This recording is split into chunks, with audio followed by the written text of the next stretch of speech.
What makes The Witch such a unique experience in horror filmmaking? It's a film which has been discussed more than enough on this site, deservedly so my mission with this video is to try to find some unique way to tackle it, some undisturbed ground in what's otherwise a well and lovingly excavated treasure trove. What may make this hard to do is that this film sort of has defined the A24 quote-unquote elevated horror which has flooded the market ever since. So much of the elements which make it unique and even superlative feel washed away in this aftermath by films both comparable in quality and films which imitate this tone in order to mask the quality they lack. Either way, as the title of this video would suggest, I want to talk about how The Witch is a film which derives its horror from the absence of God. It does this without the usual existentializing, i.e., if God exists, why doesn't he interfere for our betterment?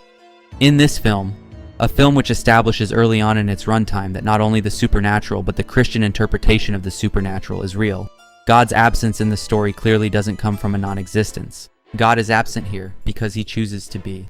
For me personally, this is what makes the terror in the film so upsetting. You can feel the absence of God in every particle and grain of this landscape, both its natural and man-made elements. The woods themselves are the plaything of the devil. The titular witch, an acolyte of the devil, then has free reign to dominate. Her powers given to no Christian man or woman, are her weapon for the most cruelly one-sided war I think I've seen in a horror film. Or at least the grounded feel of the film, making its characters and world seem real, makes the cruelty inherent in this one-sidedness all that much more fully realized and stomach-churning. The movie maximizes this churn by establishing early on that the family in question is not only faithful but uniquely faithful, going so far as to suffer severe consequences for that faith in the form of exile. A lesser movie would have primed us with some detail, some indicator early on that would establish the patriarch of this family as either fundamentally unhinged or tragically mistaken in some detail or flawed in some character trait. While I, as a modern human being in a modernized world, definitely see this character as flawed, he doesn't come across to me as any more flawed than any other figure on screen. For all I know, his brand of Protestantism might be the correct brand, and his rebellion against the more mainstream Protestant ideals he lives amongst and bucks against could be heroic. I think the film, by setting itself in a world few of us can relate to, its specifics being so, well, specific, deliberately keeps us out of any normal hope of establishing our own sympathies. The only sympathies we have are those we feel in our gut. Thomasin and her siblings, being young and helpless, are who we care for. Her parents, insofar as they care about their family and the fate of their eternal souls, also pull sympathy from us. Given that this sympathy we feel is so visceral and automatic, the question becomes, what did these characters do, the young ones especially, which has displeased God enough to abandon them to their fate? Again, it's not just the safety of their physical bodies on the line, but their souls seem to be at peril as well. And the movie offers us no mechanism by which to tally right or wrong in these characters, to determine who it is who actually deserves what. These are people who suffer the same tragedies and indignities that anyone could randomly in an atheistic world, yet we know beyond a shadow of a doubt that the world of this film isn't atheistic. Not only has God abandoned this section of it, but he's ceded it entirely to his primary enemy, Satan himself. Satan's powers, which are extensive, are still nothing when in opposition to the light of the God which created him.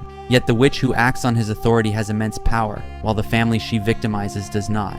But the power given to this witch is the product of Satan's lack of scruples or wisdom, his tendency to gerrymander the world in a way which benefits evil in the short term but which fails against God's strategy, which stresses the primacy of good's ultimate victory once the tally of everything existing in all of space and time comes together, revealing themselves as the individual pieces which add up, which have always added up, to a just and hidden unity. Perhaps then the faith of these characters, rather than being false or mistaken, is absolutely correct and is only being tested. The precedent for this in Christian theology, and to be clear, I'm not an expert on this subject at all, so don't take issue if my understanding is a bit mistaken. But the precedent here comes from the book of Job in the Old Testament. Job is one of God's most faithful servants, and because of this, the extent of his faithfulness becomes, in of itself, an interesting question. This then leads to a series of tragedies befalling Job, being committed by the very same God he worked so tirelessly in favor of.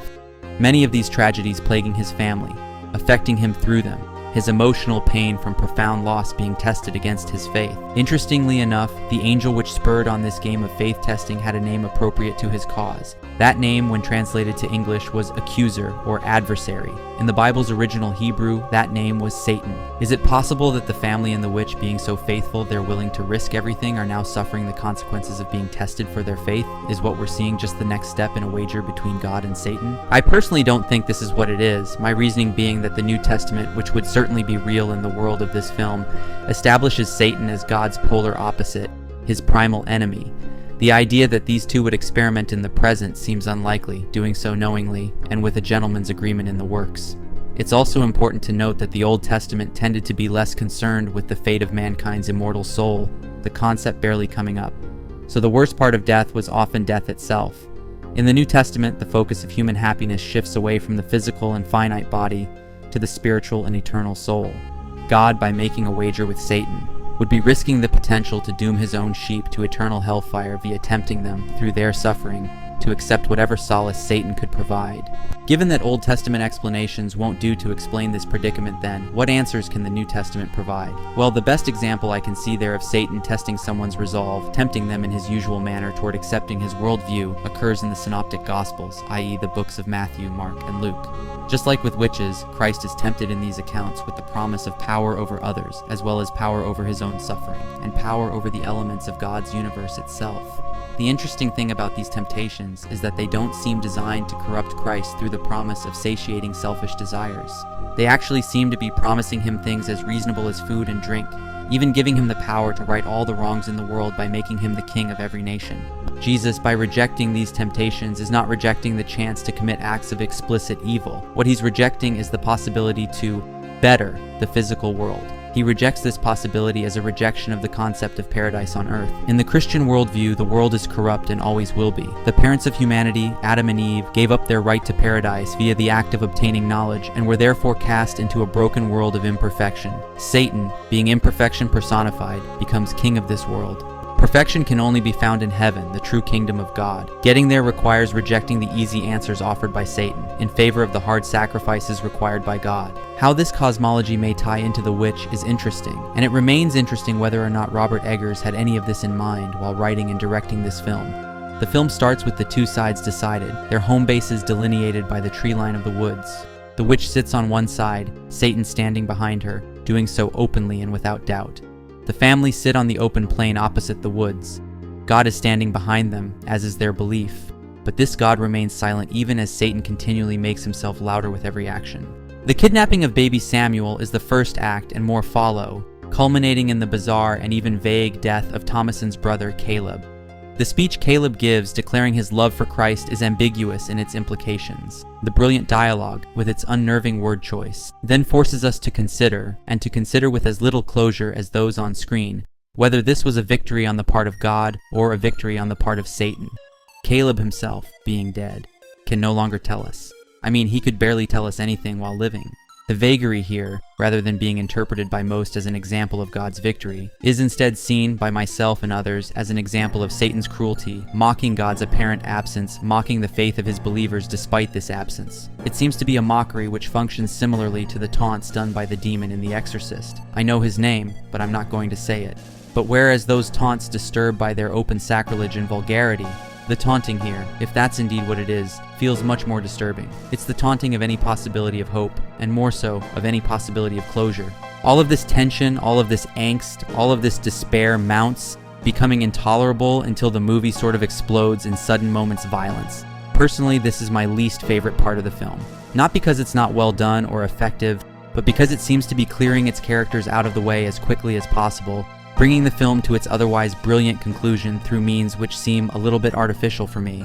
Even still though, the landscape is cleared, with only Thomason being our final survivor. Her faith has been tested by way of Job, with suffering, fear, persecution, and finally, the loss of her family. But unlike Job, God doesn't come back to declare himself celebrating her for maintaining that faith. Instead, the hand which reaches out to her, or rather the hoof, belongs to the last person she would ever expect to entertain. Like Christ, Thomason is tempted, not by the possibility of money, not by power, not even by fame or infamy. Instead, Thomason, having lost everything, is tempted with the basics of life, basics expected by almost everyone. Food, shelter, safety, and perhaps most of all, a community. One to replace the family she's just lost. She takes this bargain with little to no reflection. Unlike Christ, she sees no reason to hold out for something more. Nothing in her life would imply there was much more to wait out for. Unlike The Exorcist, which ends with the victory of Christian morality over evil through the sacrifice of a priest, one initially wavering in his faith, The Witch contains no victory except for the cynical thrill which comes from one suffering so thoroughly finally finding her peace. This is the closest thing she finds to paradise on earth, her own Eden, where she can dance naked without fear or shame or worry. A place where she can remain forever young. The cost is almost certainly barbaric, but there's no reason to expect it to be any harder on her than the evils she already had to face. In other words, Thomasin is no Christ.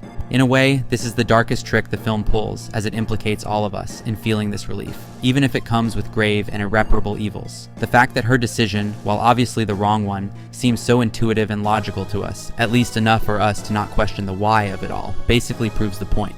I don't think the movie had dark intentions. Even if it did, it's only moving images on a screen. It can't harm anyone. Beyond that, I think it's a modern masterpiece. As annoying as the distinction of elevated horror can be, the film's mix of the metaphysical concerns often seen in Bergman, Bresson, or Dreyer with the strong genre filmmaking of Jacques Tourneur or Roman Polanski definitely mark it as worthy of distinction.